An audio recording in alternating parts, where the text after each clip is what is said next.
نصاوب معكم واحد الطريقه كي قلت لكم سهله بسيطه، كيجي الراس مبخر ولكن في الكوكوط نيشان وكيطيب لينا دغيا. ها نتوما غادي تشوفوا معايا ان شاء الله الطريقه، وفي نفس الوقت غادي نعطيكم المقادير.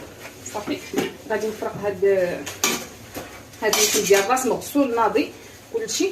انا يا بنات كنحيد ليه العظم، كلشي ما كنخلي ليه حتى عظم،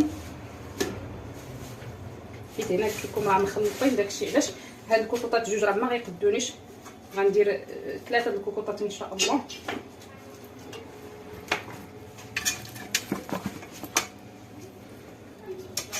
هانتوما نحاول ما نعمرهمش بزاف باش يبقاو فين يطيبوا.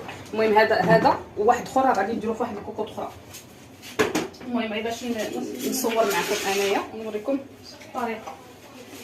هنا ما تكثروش الملحه لاننا غادي